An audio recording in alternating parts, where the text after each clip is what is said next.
बिस्मिल्लाहिर्रहमानिर्रहीम। ज़ैप्टेक सोल्यूशन के साथ मैं हूँ ज़ाहद अली भट्टी। कैसे हैं दोस्तों? तो दोस्तों, आज हम अपनी वर्डप्रेस की थर्ड क्लास स्टार्ट करने जा रहे हैं, जिसके अंदर हम देखेंगे कि कैसे हम ज़ैम्प के थ्रू वर्डप्रेस को अपने लोकल कंप्यूटर में इंस्टॉल कर सकते हैं। पिछली क्लास में मैंने आपको बताया था कि हम बिटनामी के थ्रू भी अपने वर्डप्रेस को लोकल कंप्यूटर के अंदर इंस्टॉल कर सकते हैं। तो आज ये उसी सेशन का दूसरा पार्ट है, जिसके अंदर मैं आपको ज़ैम्प के थ्रू वर्डप्रेस को अपने लोकल कंप्यूटर में इंस्टॉल करना सिखाऊंगा। वैसे ज़ैम्प मेरे पास ऑलरेडी इंस्टॉल है, लेकिन मैं सारे स्टेप आपके सामने करने जा रहा हूँ। तो हम आएंगे ज़ैम्प की ऑफिशियल साइट पे, जहाँ से हम ज़ैम्प को डाउनलोड करेंगे। ठीक है जी, यहाँ पे हम ज़ैम्प से काम करना बिटनामी की बनिस्बत ज़्यादा आसान है। तो इंस्टॉलेशन स्टार्ट होती है तो मैं आपको इसके ना दोनों के डिफरेंस भी बताता जाता हूँ। यहाँ से आप ज़ैम्प को डाउनलोड कर लेंगे। ठीक हो गया जी, मैंने ऑलरेडी डाउनलोड किया हुआ है, तो मैं इसको यहाँ से इंस्टॉल कर देता हूँ। जब आप डाउनलोड करेंगे तो जो आपके पास सेव हो जाएगा, तो यहाँ पे ये पड़ा हुआ है ज़ैम्प मेरे पास। तो इसके ऊपर मैं जैसे ही यस कहूँगा और मैं इसको इंस्टॉल कर लूँगा। ये इंस्टॉल करना बिल्कुल ऐसा ही है जैसे बिटनामी को इंस्टॉल किया था, लेकिन इसमें और बिटनामी में सिर्फ फ़र्क ये है कि जब बिटनामी इंस्टॉल होता है तो उसके साथ ही वर्डप्रेस भी इंस्टॉल हो जाती है।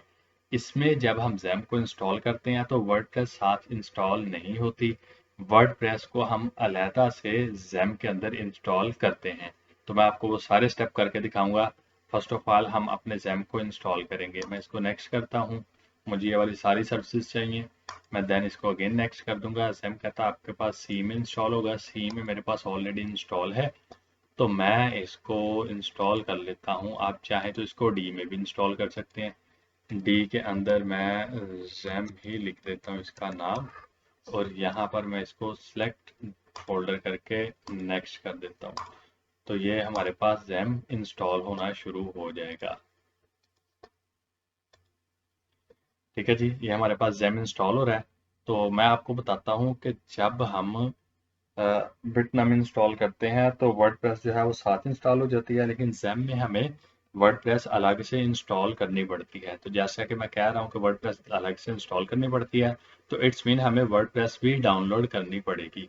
तो जब तक ये इंस्टॉल होती है हम वर्डप्रेस को डाउनलोड कर लेते हैं। तो मैं आता हूँ यहाँ पर अगेन गूगल पे।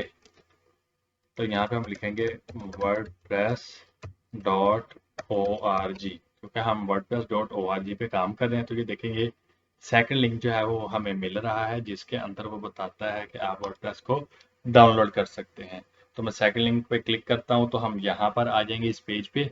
तो यहाँ पर ये लिखा हुआ है कि डाउनलोड एंड इंस्टॉल देमसेल्फ। तो हम यहाँ पे क्लिक करते हैं तो हमारे पास यहाँ पे वर्डप्रेस का जो लेटेस्ट वर्जन है वो हमें यहाँ पर शो हो रहा है। मैं इसके ऊपर क्लिक करूंगा तो ये हमारे पास डाउनलोड हो जाएगा। तो ये मैंने ऑलरेडी ये भी डाउनलोड किया हुआ है ताकि हमारा कुछ टाइम बच जाए। तो मैं वहाँ आपको दिखा भी देता हूँ, ये मेरे पास डाउनलोड में यहाँ पर ये वर्डप्रेस पड़ा हुआ है। तो अब हम इस वर्डप्रेस को ज़ैम्प के साथ अटैच कैसे करेंगे? तो आपको पता है कि वर्डप्रेस जो है उसकी बैकएंड के ऊपर कोई ना कोई डेटाबेस काम कर रही होती है, कोई ना कोई डेटाबेस वर्क कर रही होती है। तो हम क्या करेंगे, अपने वर्डप्रेस की कुछ फाइल हैं उनमें से एक फाइल के अंदर जाके कॉन्फ़िगरेशन करेंगे, जो हम ज़ैम्प की डेटाबेस के साथ उसको अटैच करेंगे। तो जैसे ही ये इंस्टॉल होता है तो मैं आपको दिखाता हूँ कि हम इसको कैसे रन कर सकते हैं और कैसे इसके अंदर हम एक डेटाबेस क्रिएट करके अपनी वर्डप्रेस को इसके साथ अटैच करते हैं। तो जब तक ये इंस्टॉल होता है मैं वीडियो को पॉज कर रहा हूँ। जैसे ये कंप्लीट होता है तो मैं इंशाल्लाह आपके साथ दोबारा ज्वाइन करता हूँ। Welcome back. देखें जी, ये हमारे पास वर्डप्रेस जो है, सॉरी ज़ैम्प जो है वो इंस्टॉल हो चुका है। तो वो आपसे पूछ रहा है कि आपने जो इसका कंट्रोल पैनल है उसे स्टार्ट करना है। तो मैं फ़िलहाल इसको स्टार्ट नहीं करूँगा, मैं यहाँ पे इसको कर देता हूँ फिनिश। तो ये मेरे पास जो है ज़ैम्प वो इंस्टॉल होकर आ गया है। मैं आपको दिखाता हूँ कि इसको मैंने डी के अंदर किया था। डी के अंदर मैंने ज़ैम्प का फोल्डर बनाया था और यहाँ पर मेरे पास ये पड़ा हुआ है। ठीक है जी, तो जो मैंने पहले इंस्टॉल किया हुआ है मेरे पास ऑलरेडी है, वो मेरे पास सी में पड़ा हुआ है, वो यहाँ पर आ रहा है। तो हम इसी को कंटिन्यू करेंगे, यानी दोनों सेम ही है, कोई फ़र्क नहीं है। तो मैं इसी को कंटिन्यू करता हूँ। तो जब हमने इसको चला लिया है, यानी इंस्टॉल कर लिया। अब हम इसको रन करना चाह रहे हैं अपने सर्वर को। तो उसको रन करने के लिए हम क्या करते हैं, अपने जैम के अंदर आके यहाँ पर हमारे पास ये जैम कंट्रोल पड़ा हुआ है, मैं इसके ऊपर डबल क्लिक करता हूँ तो ये मेरे पास यहाँ पर शो हो जाता है। तो मुझे फर्स्ट टाइम जब भी हम जैम को रन करेंगे तो मुझे ये वाली दो सर्विसेज रनिंग स्टेट में चाहिए, यानी अपाची और माई एसक्यूएल। ये दोनों आपके पास रनिंग में लाजमी होनी चाहिए, ये जहन में रखिएगा। ठीक है जी। तो अब मैं क्या करूँगा, मैं अपने गूगल क्रोम के ऊपर आता हूँ और यहाँ पे मैं लिखूंगा लोकल होस्ट। जैसे मैं लोकल होस्ट लिखूंगा तो मेरे पास ये अपाची जो सर्वर है इसका यहाँ पे फ्रंट एंड आ जाएगा। तो यहाँ पर मैं PHP माई एडम जैसे ही क्लिक करूंगा तो ये मैं बैकएंड के ऊपर डेटाबेस जहां पर क्रिएट होती है उस जगह पर आ जाऊंगा। ठीक है जी। यहाँ पर अब मैंने आपको बताया था कि हमें वर्डप्रेस जो है वो अपनी डेटाबेस के साथ अटैच करनी पड़ती है, कनेक्ट करनी पड़ती है, देन हमारे पास जो वर्डप्रेस है वो इंस्टॉल होती है। तो मैं पहला स्टेप क्या करने लगा हूँ, गौर से देखिएगा। मैं सबसे पहले आकर ना यहाँ पर डेटाबेस क्रिएट करता हूँ, जिस नाम की भी मैंने साइट बनानी है। आप कोई भी नाम रख सकते हैं, एनीवन, कुछ भी, कोई इशू नहीं है। तो मैं यहाँ पर रख रहा हूँ ज़ेपटेक। ठीक है जी। और जस्ट मैं क्रिएट पे क्लिक करूंगा तो मेरे पास ये एक डेटाबेस क्रिएट हो गई है। मेरी डेटाबेस का नाम ज़ेपटेक है, याद रखिएगा। अब मैं क्या करूंगा, जब मैंने वर्डप्रेस डाउनलोड की थी तो वो मेरे पास यहाँ पर डाउनलोड में पड़ी हुई है। इसको एज इट इज मैं करूंगा कॉपी, जहां पर मेरा जेम इंस्टॉल पड़ा है, लाइक सी के अंदर। ठीक है जी। तो यहाँ पे आके मैं क्या करूंगा, एच टी डॉक्स में आऊंगा। जैम के अंदर कौन सा फोल्डर है, H T docs. H T docs के अंदर मैं अपनी वर्डप्रेस को कर दूंगा पेस्ट। मेरे पास ऑलरेडी पेस्ट है तो मैं फिलहाल इसको स्किप कर रहा हूँ। अब मैं इस वर्डप्रेस को यहाँ पर कर लूंगा एक्सट्रैक्ट हेयर। मेरे पास वर्डप्रेस के नाम का एक फोल्डर क्रिएट हो गया है। मैं इस फोल्डर को रीनेम करके अपनी साइट का नाम ही रख लेता हूँ। मैं मोस्टली यही कोशिश करता हूँ कि मेरी जो डेटाबेस का नेम है और जो फोल्डर का नेम है ये सेम हो। आप अपनी मर्जी से कुछ भी रख सकते हैं, कोई मसले वाली बात नहीं है। तो ये ज़ेपटेक के नाम का जो फोल्डर है ये मेरे पास आ गया है। इसको फोल्डर को मैं करूंगा ओपन, और यहाँ पर ये जो फाइल है ना हमारे पास wp-config-sample, इस फाइल को आपने सबसे पहले रीनेम करके इसका नाम सिर्फ wp-config रह जाना चाहिए। जब इसका नाम wp-config रह जाएगा तो आप इस फाइल को ओपन कर लीजिएगा अपने किसी भी एडिटर में। जैसे मैंने नोटपैड सेट किया हो तो आप इसको नोटपैड में ओपन कर लें, और इसके अंदर गौर से देखिएगा हमने करना क्या है। जैसे मैं इसको फुल स्क्रीन कर देता हूँ, हमारे पास ये कुछ इस तरह इन्वायरमेंट आ रहा है। तो आपने बस यहाँ पे देखना है कि आपके पास जो आ रहा है ना डिफाइन डीबी नेम, यानी डेटाबेस का नेम। यहाँ पे आपने जो भी डेटाबेस क्रिएट की थी यहाँ पर जिस नाम की भी, आपने वो वाला नेम एज इट इज इस सिंगल कोड के अंदर लिख देना है। जैसे मैं लिख रहा हूँ ज़ेप टेक। ठीक है जी। यही नाम की हमने डेटाबेस बनाई है। अगर आपको स्पेल में मिस्टेक हो रही है तो आप इसको यहाँ से कॉपी भी कर सकते हैं। यहाँ से कर ले इसको कॉपी, और यही वाले सेम स्पेलिंग आप यहाँ पर पेस्ट कर दें। ठीक है जी। उसके बाद सेकंड वन, आपके पास जो डीबी यूजर आ रहा है ये वाला, यहाँ पर डीबी यूजर यानी डिफाइन के आगे ये ऊपर वाला ना चेंज कर दीजिएगा। तो यहाँ पर आया मैं, और आपका जो डीबी यूजर होता है बाय डिफॉल्ट वो होता है रूट। ठीक है जी। और जो पासवर्ड होता है ये आपका एम्प्टी होता है। आप यहाँ पे इसको क्लिक करके क्लियर कर दीजिएगा और फाइल को कर लीजिएगा सेव। ठीक है जी। अब गौर कीजिएगा, ये देखें मैं ज़ेपटेक के ऊपर क्लिक करता हूँ तो ये मेरे पास डेटाबेस जो है वो इस वक्त एम्प्टी है।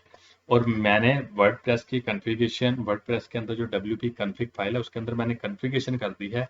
मैंने अपनी डेटाबेस का नेम लिख दिया जिस नाम की डेटाबेस के अंदर मैंने जैम के अंदर बैकएंड के ऊपर क्रिएट की थी, और उसका यूजर नेम और पासवर्ड भी सेट कर दिया। यूजर नेम हमारा बाय डिफॉल्ट रूट होता है और पासवर्ड एम्प्टी होता है।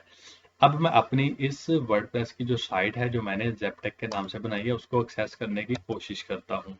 तो मैंने लिखा लोकल होस्ट स्लैश ज़ेपटेक। ठीक है जी। मैंने एंटर किया जैसे ही, तो आई थिंक स्पेलिंग की मिस्टेक है, ई लिखा गया। देखिए फोल्डर के अंदर ना मैंने जो नेम है वो ई लिख दिया। तो हम इसको चेंज कर लेते हैं, फोल्डर को दोबारा से रीनेम कर लेते हैं। तो यहाँ पर आता हूँ मैं ए कर देता हूँ। ये इसलिए नहीं हो रही क्योंकि ये मेरे पास फाइल ओपन है, इसको मैं क्लोज करता हूँ, दोबारा ट्राई अगेन करता हूँ तो ये ज़ेप्टेक लिखा गया है। ठीक है जी, मैं अगेन इसको रिफ्रेश करता हूँ तो देखिएगा अभी आपके सामने वर्डप्रेस की इंस्टॉलेशन स्टार्ट हो जाएगी। ये सेम उसी तरह होगी इंस्टॉल, आपसे वही चीज़ें मांगेगा जैसे हम बिटनामी इंस्टॉल कर रहे थे। तो उसके अंदर उसने हमसे साइट का टाइटल मांगा था, उसका WP एडमिन का यूज़र नेम और पासवर्ड हमसे उसने मांगा था, तो हमने वो सेट किया था। सेम यही काम हम यहाँ पर करेंगे। ये देखिए जी, हमारे पास आ गई वर्डप्रेस इंस्टॉल। एक दफ़ा दोबारा रिपीट कर रहा हूँ, हमारे पास ये ज़ेप्टेक जो है कि इस वक्त एम्प्टी है, लेकिन जब वर्डप्रेस इंस्टॉल होगी तो इसके अंदर टेबल बन जाएंगे। तो मैं इसे करता हूँ कंटिन्यू। तो यहाँ पर देखें एज इट इज साइट का टाइटल मैंने लिख दिया जी ज़ेप्टेक, यूजर नेम साइट का एडमन और पासवर्ड भी मैं इसका एडमन ही लिख रहा हूँ। ठीक है जी, इसको मैं हाइड करके साथ में ये भी लिख देता हूँ और कंफर्म पासवर्ड करता हूँ। ईमेल आप एनीवन कुछ भी दे दीजिएगा और मैं इसको यहाँ पे कर देता हूँ इंस्टॉल वर्डप्रेस। ठीक है जी, ये हमारी वर्डप्रेस जो है ये इंस्टॉल हो चुकी है। मैं इसको लॉगिन कर लेता हूँ और यहाँ पर आपको दिखाता हूँ कि ये देखें अभी ये हमारे पास खाली है डेटाबेस। जैसे ही मैं इसको यहाँ से रिफ्रेश करता हूँ तो देखें ज़ेप्टेक के अंदर ये वाले फोल्डर जो हैं, ये जब वर्डप्रेस हमने इंस्टॉल की है तो ये उसकी सेटिंग आ गई है। जो हमने यूज़र बनाया था ज़ेप्टेक के नेम का, वो हमें यहाँ पे यूज़र के टेबल में मिल भी जाता है, एडमिन जो बनाया था हमने। तो ये देखें यही ईमेल हमने वहाँ पे यूज़ की है, तो एज इट इज़ हमारे पास आ गई है।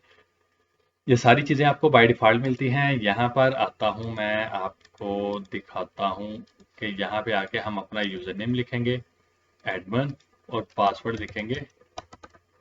तो हम क्या करेंगे, अपनी साइट के ऊपर लॉगिन हो जाएंगे। लेकिन अगर आप लॉगिन नहीं होना चाह रहे, जैसे इसका व्यू देखना चाह रहे, तो आप लिखेंगे लोकल होस्ट स्लैश अपनी साइट के फोल्डर का नाम ज़ेप्टेक। जैसे मैंने लिखा है एंटर किया तो देखें ये जी हमारे पास ज़ेप्टेक हेलो वर्ल्ड हमारे पास प्रिंट होके आ गया है। मैं उम्मीद करता हूँ आपको सारे स्टेप समझ में आ गए होंगे। तो इंशाल्लाह हम नेक्स्ट क्लास में इसके बैकएंड के ऊपर बात करेंगे और जो वर्डप्रेस का हमारे पास ये जो फोल्डर स्ट्रक्चर बना है ये वाला, इसके ऊपर थोड़ी सी बात करेंगे कि कौन सा फोल्डर हमारा किस काम का होता है।